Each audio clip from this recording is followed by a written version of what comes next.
स्वागत है आपका। आप देख रहे हैं कहानी कुर्सी की। मैं हूं सौरभ शर्मा। हमारे मेहमान हैं आज अनंत विजय जी, विजय त्रिवेदी जी, प्रोफेसर संगीत रागी जी और समीर चौगांवकर जी। बहुत स्वागत आप सभी का एक बार फिर। अब जरा कुछ अंतर्राष्ट्रीय खबरें आपको बता दें।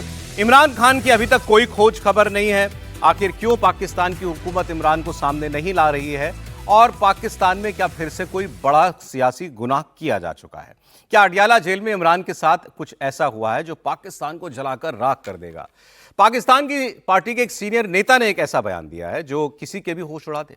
उन्होंने कहा कि इमरान की तस्वीर ये सरकार और आसिम मुनीर जानबूझकर नहीं दिखा रही है, क्योंकि अगर ऐसा कर दिया तो इमरान ऐसे हालत में होंगे कि उनको देखकर उनके कार्यकर्ता भड़क उठेंगे। और ये भी कहा जा रहा है अब कि सरकार एक्चुअली ये चाहती है कि किसी तरीके से इमरान खान को देश छोड़ने के लिए राजी कर लिया जाए, लेकिन इमरान खान ये ऑफर लेने के लिए तैयार नहीं है। वो जेल में रहना पसंद कर रहे हैं, लेकिन देश से जाना नहीं। अब इमरान खान के साथ कहीं इसी वजह से कुछ गलत तो नहीं कर दिया गया, ये उनकी पार्टी को डर है। इधर इमरान खान की बहन नौरीन नियाजी ने यह चेतावनी दी है कि अगर इमरान खान को कुछ हो गया तो कोई नहीं बचेगा, और यह बात ये सरकार और ये फौज भी जानती है। और इसके अलावा 72 घंटे की डेडलाइन मंगलवार को खत्म हो रही है जो इनकी पार्टी ने दी है, और मंगलवार को ऐलानिया तौर पर इमरान खान के समर्थक कह रहे हैं अडियाला जेल के बाहर कुछ बहुत बड़ा किया जाएगा। और इमरान खान के साथ ये कभी कुछ इसलिए नहीं कर सकते कि ये कोई इंसान जिंदा ही नहीं रहेगा अगर इमरान खान के साथ कुछ इन्होंने करने का सोचा भी। आप ये सोचे ही ना कि कभी इमरान के साथ कुछ कर सकते हैं। इमरान खान, मैं पहले भी कहती हूँ, मैं इमरान खान को भी कहती हूँ, इमरान खान वो शख्स है जिसके लिए दुनिया में दुआएं हो रही हैं, और ये जितने जालिम हैं ये वो लोग हैं जिनके लिए दुनिया में लोग बदुआएं कर रहे हैं। ये कभी सुरखरू नहीं होंगे। आप देखेंगे ये इस वक्त फ्रस्ट्रेशन में सब कुछ कर रहे हैं, ये मायूस हो चुके हैं। इनका दिल करता है कि इमरान खान इनसे माफी मांगे। पैगाम क्या देते हैं कि इमरान खान आप माफी मांगे कि 9 मई आपने करवाएगा। ये सब झूठ है। अब इमरान खान की पार्टी के एक बड़े नेता और वहां खैबर पख्तूनख्वा के मुख्यमंत्री सुहेल आफरीदी, उन्होंने साफ साफ कहा कि मंगलवार को अडियाला जेल के बाहर हम बड़ी तादाद में जाएंगे। और आपने कल खबर देखी थी इंडिया टीवी पर, वहां की सरकार इसको ऐसा ट्विस्ट देना चाहती है, ऐसा माहौल बना रही है जैसे मंगलवार को वहां पर कोई अराजकता करने की तैयारी हो रही है, जेल ब्रेक करने की, यानी जेल तोड़कर अंदर दाखिल करने की कोशिश इमरान खान की पार्टी के लोग कर सकते हैं।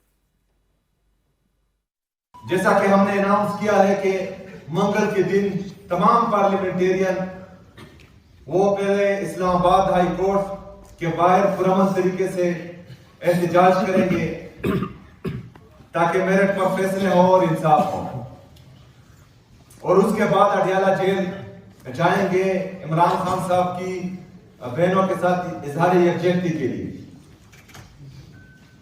तो इंशाल्लाह देखते हैं कि उस दिन इंसाफ होता है या नहीं होता, उस दिन बहनों की मुलाकात होती है या नहीं होती। देखिए खबर अब क्योंकि कई दिन हो चुके हम लगातार इसको ट्रैक कर रहे हैं, तो वहां पर कोई ऐसा लीगल एक्सक्यूज नहीं है सरकार के पास कि इमरान खान को हम इस वजह से नहीं मिलने दे रहे हैं उनके परिवार या वकीलों से। हाईकोर्ट का ऑर्डर है, उसके बावजूद मिलने नहीं दिया जा रहा है। तस्वीरें कल आपने देखी थी कि ये बताया जा रहा, कोर्ट को ये बताया गया कि ये देखिए साहब, ये तो जिम दिया हुआ है इसको करने के लिए, हमने इसके लिए अलग खाना दिया हुआ है, उसकी अलग किचन बनी हुई है, इसके लिए हमने अलग आरामदेह कुर्सी दे रखी है, इसका कमरा जो है उसमें टीवी भी लगा हुआ है। ये सारी बातें कहने के साथ साथ कोई एक तस्वीर वीडियो कोई इमरान खान का आखिर क्यों जारी नहीं किया जा रहा, इस पर लगातार बात है। उनके पास कोई विकल्प, मतलब कोई एक्सक्यूज नहीं है इसका। लेकिन सरकार जो है, आसिम मुनीर कहना चाहिए सीधे सीधे, वो इसको बुलडोज करना चाहते हैं इस मुद्दे को कि इमरान खान अगर कोई उससे कोई मिलेगा तो वो कोई पॉलिटिकल मैसेज देगा जिससे देश के अंदर अराजकता या अफरा तफरी मच सकती है, इसलिए हम नहीं मिलने देना चाहते। और वो एक क्रिमिनल है, उनका मानना है कि सजा याफ्ता आदमी है, वो कोई पॉलिटिकल क्रिमिनल भी नहीं है। उसके ऊपर जो आरोप लगे हुए हैं वो हिंसा कराने के आरोप लगे हैं, चोरी के, भ्रष्टाचार के आरोप लगे हुए हैं। इस पर आनंद जी की राय अब तक नहीं आई थी। इसके बाद मैं आपको एक बहुत इंटरेस्टिंग इनकी पार्टी के एक नेता का खुलासा वो सुनाऊंगा, लेकिन उससे पहले आनंद जी, क्या है ये सारा तमाशा इमरान खान का? देखिए, इमरान खान पर हम लोग विस्तार से चर्चा कर चुके हैं सौरभ जी, लेकिन इमरान का मसला ऐसा बनता जा रहा है कि वो एक ना निगलते बन रहा है ना उगलते बन रहा है। अब जैसे खैबर पख्तूनवा के मुख्यमंत्री ने जो मंगलवार की बात कही है परसों, जिस तरह से वहाँ होगा और इधर से वो तैयारी होगी, तो टकराव के आसार बनते जा रहे हैं। मुझे लगता है कि पाकिस्तान में आसिफ मुनीर उनको एलिमिनेट करना चाहते हैं। जो वहाँ से खबरें आ रही हैं, जो वहाँ के मीडिया में इस तरह की खबरें दबे छुपे चल रही हैं कि आसिफ मुनीर एलिमिनेट करना चाहते हैं या जान से नहीं भी मारना चाहते हैं तो पाकिस्तान से बाहर करना चाहते हैं। और इसी के लिए ये माहौल बनाया जा रहा है कि ताकि इमरान के आसपास के लोग ही एक समझौते की टेबल पर आए और ये कहें कि इमरान खान को जान तो बख्श दीजिए, ये इनको हम लोग लंदन में या दुबई में कहीं शिफ्ट करा देते हैं। और पाकिस्तान में ये पहले होता रहा है। ये भी इस मतलब उसी वही दबाव बनाने की प्रक्रिया ये लग रही है प्रक्रिया आपको? का हिस्सा है, क्योंकि ये जो अभी वहां का प्रधानमंत्री है वो काफी समय का प्रधानमंत्री है नहीं है, भी तो ऐसे ही उसका कोई मतलब नहीं है। वैसे भी नाम का है। हाँ, वो नाम का प्रधानमंत्री है। और वो देखा भी था हमने वहाँ व्हाइट हाउस में कि उसकी क्या दुर्गति हो गई थी बेचारे की। तो आसिफ मुनीर ये चाहता है कि उसका राज निष्कंटक रहे और उनके राज चलने में सिर्फ और सिर्फ एक कांटा है, और वो कांटा है इमरान खान, जिसको वो निकालना चाहते हैं। अब देखिए, इमरान खान की पार्टी के एक सीनियर लीडर और इमरान खान के बहुत करीबी रहे, उसकी सरकार में मंत्री भी रहे थे, फवाद चौधरी, इन्होंने अपने मीडिया में बात करते हुए एक बड़ी बात बताई। इन्होंने कहा कि जब आसिम मुनीर आर्मी का चीफ बन गया था तब इमरान खान को यह कहा गया था कि वो आसिम मुनीर से अपने रिश्ते सुधार लें। ये बातें जो हैं वो जनरल नियाजी और जनरल बाजवा ने फवाद चौधरी से कहीं, उसको बुला करके कहीं, एक तरीके का मैसेंजर बनाना चाहते थे फवाद चौधरी को कि तुम ये बातें इमरान खान को जाके कहो कि फौज एक बहुत बड़ा तंत्र होता है, फौज एक बहुत बड़ी एस्टैब्लिशमेंट है, फौज से नहीं लड़ा जा सकता, तो जाओ जाके समझाओ इमरान खान को कि आसिम मुनीर के साथ अपने रिश्ते किसी तरीके से सुधार ले। लेकिन इमरान खान आसिम मुनीर के आगे नहीं झुका। ये बुला के बात कही कि आके आसिम मुनीर से अपने रिश्ते किसी तरीके से सुधार लो। और ये इस झगड़े का तो आप सारा मामला जानते हैं कि आसिम मुनीर, इमरान खान प्राइम मिनिस्टर था, आसिम मुनीर आईएसआई का चीफ था, आईएसआई के चीफ की पद से इमरान खान ने उसको हटा दिया। हटाने के पीछे वजह भी ये बताई जाती है कि उसमें बुशरा बीबी का एंगल, इमरान खान की वाइफ का एंगल भी है कि वो कोई प्रपोजल लेके गया था बुशरा बीबी के साथ आसिम मुनीर, बुशरा बीबी ने मना कर दिया। उसके बाद इमरान खान नाराज हो गया आसिम मुनीर से कि तुम मेरी वाइफ के खिलाफ खबरें प्लांट करवा रहे हो। ये सारी तो बड़ा पर्सनल सा इनके बीच में ये दुश्मनी है, एनिमिटी है, और वही अब आप इमरान खान के साथ जेल में जो कुछ होता हुआ देख रहा है उसका अगला किस्त है ये। बिल्कुल ठीक है सर साहब, ये फवाद चौधरी जो कह रहे हैं ये बात पहले भी चल रही थी कि जनरल नियाजी और जनरल बाजवा इस बात पर कर रहे थे कि कोशिश की जाए कि आसिम मुनीर और उनके बीच में समझौता हो जाए और एक दोनों मतलब मिलकर, जैसे एक तो अभी आपने कहा आनंद जी कह रहे थे वो नाम के प्रधानमंत्री, मुझे नाम भी याद नहीं आ रहा क्या नाम उनका जो है, जो भी है तो वो कर रहे हैं। और पाकिस्तान का यदि पिछली हिस्ट्री देखें तो वहाँ पर आसिम मुनीर की तस्वीरें में ले लीजिए, कोशिश जो है वो यही है कि इमरान वहाँ बाहर चले जाएं। हिस्ट्री भी ऐसे ही करती है कि भाई उन लोगों को ये सेफ साइड दे दी जाए, एक सेफ एग्जिट दे दी जाए और पाकिस्तान से बाहर चले जाएं, आराम से रहें। और यहाँ पर आसिम मुनीर, क्योंकि आसिम मुनीर को अभी वो अनऑफिशियल प्रेसिडेंट है, उनको ऑफिशियल प्रेसिडेंट बनना है और पूरी सत्ता उनको संभालनी है, तो इस तरह से किया जाए। और 2 तारीख को जो हो रहा है मेरे ख्याल से तो वहाँ पर आवाम बाहर निकलने वाली है ही जितनी है, तो उसको भी वो बहाना बना सकते हैं, एक्सक्यूज के तौर पर भी काम में ले सकते हैं। क्या कर रहे हैं आसिम मुनीर, ये जाहिर है कि वो उन पर दबाव लगातार बनाया जा रहा है कि इमरान पाकिस्तान छोड़ दें और एक सेफ एग्जिट ले लें। हो सकता है कि इस सब में जो भी दबाव बन रहा होगा, पॉलिटिकल इमरान खान जो है एक पॉलिटिकल लीडर हैं, पॉपुलर लीडर हैं, तो वो सोच रहे होंगे कि वहाँ चले गए तो फिर तो आना मुश्किल हो जाएगा। तो अब इन दोनों के बीच में से क्या रास्ता निकलता है, पाकिस्तान की आवाम किस तरह से आती है। लेकिन इसमें बार बार आप ये प्रधानमंत्री जी के नाम मत लीजिए, वो है नहीं बेचारे। आप ये बैठे गाड़ी में, आसिम मुनीर गाड़ी चला रहा है, हाँ, तो मुनीर साहब के साथ बैठे हैं ना सर, उनका नाम शाहबाज शरीफ। अच्छा सर, माफी। लेकिन सिर्फ जेल में ही नहीं, जेल के बाहर भी मुनीर जो है वो अब साजिशें रच रहा है। ये सब पाकिस्तान से आ रही खबरें बता रही हैं। ऐसे ऐसे वीडियो आ रहे हैं कल से जो आसिम मुनीर को बेनकाब करते हैं। एक बार फिर अडियाला जेल से 20 किलोमीटर दूर इमरान खान का एक आलीशान बंगला है, हो सकता है सर वहां भी गए हुए हों, बनी गला उस जगह का नाम है। आज ये चारों तरफ से शोलों से घिरा हुआ है, उसके आसपास आग लगी हुई है। अब ये बंगला बताया जाता है बहुत खूबसूरत है। बंगला क्या है, मैंशन है एक बहुत बड़ा, वादियां हैं, पहाड़ हैं, आसपास नदी बह रही है सामने से, इस सब के बीच में इमरान खान ने अपना घर बनाया हुआ है। और कहा जा रहा है कि इमरान का घर जलाने की भी साजिश की जा रही है। इसको लेकर तरह तरह के बयान आ रहे हैं। कहा यह भी जा रहा है कि इस आग को बुझाने में भी सरकार कोई इंटरेस्ट नहीं ले रही है। आरोप लगा रहे हैं खुद पाकिस्तानी कि इमरान खान को किसी भी तरीके से प्रेशराइज करना, दबाना इस वक्त और अपनी बातें मनवाना, ये आसिम मुनीर चाहता है। पानी पीटे इमरान खान साहब के घर को जलाने की कोशिश की गई है। ये जो आग आप लोग देख रहे हैं, ये अभी बनी गाला के पहाड़ों में लगी हुई है। दरमियान में इमरान खान साहब का घर है और चारों तरफ आग के शोले भड़क रहे हैं। कोई रेस्क्यू टीम अभी तक यहां नहीं पहुंची। मुख्तलिफ जराए से पता चला है कि ये आग जानबूझकर लगाई गई है। अगर जानबूझकर किसी ने आग लगाई है तो अल्लाह ताला उसको गर्क करे। ये काम बहुत ही बड़ा बुरा तरीके से किया गया है। अल्लाह ताला इमरान खान साहब के घर को और जो लोग वहां पर रह रहे हैं उनको महफूज रखे, आमीन। जब बन सकी न बात कोई हेर फेर से, कुत्ते लड़ा दिए गए जंगल शेर से। वो सिद्धू कहता था ना, जब मुकाबला ना कर सको तो बदनामी शुरू कर दो। इमरान खान के घर को आग लगा दी गई है।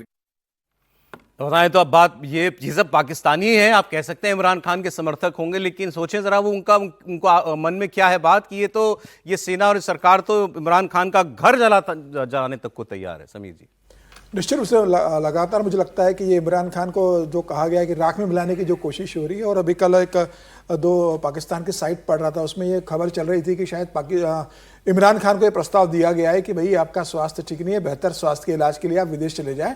और उनका स्वास्थ्य अगर डिटेरियोरेट होता चला जाएगा अस्पताल में तो उसके बाद हम आपका स्वास्थ्य ऐसा कर देंगे। हाँ बिल्कुल, वही तैयारी हो रही है कि उनका स्वास्थ्य जितना खराब कर दिया जाए, बाद में सरकार एयरलिफ्ट करके इमरान खान को लंदन में, दुबई में किसी अस्पताल में ले जाएगी कि पाकिस्तान में बेहतर इलाज नहीं हो सकता है। फिर 2-4 महीने के लिए उन्हें विदेश शिफ्ट कर दिया जाएगा और फिर परमानेंट उनकी विदेश की व्यवस्था की जाएगी। तो मुझे लग रहा है कि जिस तरीके से इमरान खान के खिलाफ लगातार हो रहा है, लेकिन जनता जिस तरीके से आ रही है, खबर ये आ रही है कि कासिम खान जो इमरान खान के बेटे, उनका भी चल रहा है कि अगर 48 से 72 घंटे में अगर उनकी बहनें नहीं मिल पाती है तो शायद वो पाकिस्तान अपने पिता से मिलने के लिए आ सकते हैं। इसकी भी कोशिश की जा रही है। और जिस तरीके से पाकिस्तान में हो रहा है तो यूनाइटेड नेशंस ने तो अभी कहा है ना कि भाई जिस तरीके से 27वां संविधान संशोधन हुआ है ये बहुत चिंता का विषय है। वहां पर एक लोकतंत्र खत्म होगा, वहां पर आप कोर्ट को कमजोर कर रहे हो, तो ये पाकिस्तान के भविष्य के लिए और वहां की आवाम के लिए ठीक नहीं है। यूनाइटेड नेशन ने इस बारे में भी एक शंका, यूरोपियन यूनियन, हाँ शंका जाहिर की है। तो मुझे लग रहा है कि आने वाले दिनों में दुनिया भर में मुझे लगता है आसिम मुनीर को लेकर, अब तो ट्रंप को भी ये बात देखना चाहिए इस तरीके से अगर हो रहा है दिखेगा सर, ये आपने गलत अपेक्षा की है। लेकिन ये जो आप खबर दे रहे थे ये मैं दे दूं, मेरे पास खबर है ये कि ये जो 27वां संशोधन किया गया ना, ये अमेंडमेंट जो किया गया और आसिम मुनीर को जो है ताहयात बादशाह डिक्लेयर कर दिया गया है। अच्छा, ये तो इतना तो आपको हमने बताया था कि ये 2030 तक के लिए बन गया है, जो भी कुछ है अब इसके पास तीनों सेनाओं का कमांडर। ये इसको 5 साल का एक्सटेंशन दिए जाने का भी उसी अमेंडमेंट के अंदर क्लॉज है, तो ये 35 तक हो सकता है। लेकिन दुनिया भर में इसकी आलोचना शुरू हो गई है। अंतर्राष्ट्रीय ह्यूमन राइट्स फाउंडेशन ने चिंता जताई है, United Nations human rights standards ने भी अपनी चिंता जाहिर की है कि पाकिस्तान की एक एक हरकत पर हम नजर रख रहे हैं। संयुक्त राष्ट्र मानवाधिकार संगठन ने बयान जारी करके कहा है कि आसिम मुनीर को यूं ताकत दे देना यह पाकिस्तान के भविष्य के लिए अच्छा नहीं है। और पाकिस्तान में जो डेमोक्रेसी पहले से ही ऐसा लग रहा था कि बस किसी तरह जिंदा है, कहीं ये दफन ही ना हो जाए। तो ये बातें अच्छी बात है कि यूनाइटेड नेशंस ने, अभी तो केवल ह्यूमन राइट्स ने, लेकिन पॉलिटिकली भी आगे जाके लगता है कि इसको अब दुनिया के और देश लेंगे। इसमें खबर में और आपको बता दूं, हमने वो क्या खबर बताई थी कि यूएई ने वीजा बैन कर दिया है पाकिस्तान का। UAE, Saudi Arabia passport ban करने पर भी विचार कर रहे हैं। और अब तो एक देश ने एम्बेसी बंद कर दी अपनी, ये भी मतलब पाकिस्तान के मुंह पे तमाचा है। फिनलैंड ने पाकिस्तान में अपनी एम्बेसी बंद करने का ऐलान कर दिया है। अब कोई देश, हमारे दुनिया के किसी मुल्क में हर मुल्क की एम्बेसी होती ही होती है, लेकिन पाकिस्तान में फिनलैंड ने, एक मेजर यूरोपीय देश है, वो बंद कर रहा है। इसके पीछे कई वजह होती हैं, वो उसमें जो प्रेस रिलीज जारी की फिनलैंड ने उसमें बताई गई हैं। तो उसमें उन्होंने लिखा कि भाई पहले तो जिस देश के साथ हमारे इकोनॉमिक, कल्चरल इशू टाइज जो हैं अगर ना हो एक हद से ज़्यादा, तो हम या इंपॉर्टेंट ना हो तो वहाँ हम ज़रूरी नहीं समझते रखना, लेकिन फिर भी मेंटेन करके रखते हैं कई देश। फिर उसमें अगली लाइन है, वहाँ के पॉलिटिकल हालात वो सबसे पहले डिटरमाइन करते हैं कि हमारे रिश्ते उस देश के साथ होंगे कि नहीं होंगे। तो यूरोप का एक देश जो है वो अब अपना दूतावास पाकिस्तान में बंद कर चुका है सर। महत्वपूर्ण लाइन बोली उन्होंने कहा ये देश अब सुरक्षित नहीं है, इस बात का भी जिक्र करा है, मतलब पाकिस्तान को सुरक्षित नहीं मान रहा है फिनलैंड। अरे ट्रम्प चाचा खुलवा देंगे उसको। देखिए यूएन ह्यूमन राइट्स क्या कितना ताकतवर है ये संस्था। रोज ऐसे ये जो है वो अपनी बातें कहते रहता है कई देशों में। कहा तो कम से कम नहीं, इसके वजूद नहीं है, इसको कोई बहुत गंभीरता से लेता नहीं है, मैं ये बात कह रहा हूँ। और ये यूनाइटेड नेशंस का, जिसे हम कहते हैं ना कोर ऑर्गेनाइजेशंस में हिस्सा नहीं है, कहते हैं ना हम सब्सिडियरी ऑर्गेनाइजेशंस हैं, तो ये सब्सिडियरी ऑर्गेनाइजेशन है यूनाइटेड नेशंस का। दूसरी बात, इससे पहले 2 दिन पहले 3 दिन पहले आपने सुना होगा कि यूरोपियन यूनियन ने इसी प्रकार की बात की थी। क्या यूरोपियन यूनियन ने दबाव बनाया है?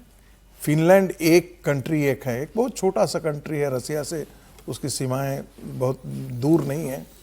क्या यूरोपियन यूनियन ने दबाव बनाने की कोशिश की या सिर्फ एक स्टेटमेंट जारी कर दिया गया? क्या ये बातें अमेरिका को पता नहीं है? और अमेरिका की जानकारी में होते हुए ये सारी चीजें जो है, अमेरिका क्या जान नहीं रहा है ये सब बातें? व्हाइट हाउस से आपने कुछ इस प्रकार की बातें सुनी है? कोई स्टेटमेंट वहां से आया है कि पाकिस्तान के अंदर जो 27th अमेंडमेंट हुआ है वो एक डिक्टेटरशिप की तरफ ले जा रहा है या लोकतंत्र का कोई तो नहीं सूट करता है सर कि हमें सिंगल विंडो मिल मैं गई। फिर वही कह रहा आराम हूं, है। मैं फिर इसलिए कह रहा हूं, पहले दिन से ये बात कह रहा हूं कि ये अमेरिका को सूट करता है और अमेरिका इसमें इक्वली भागीदार है।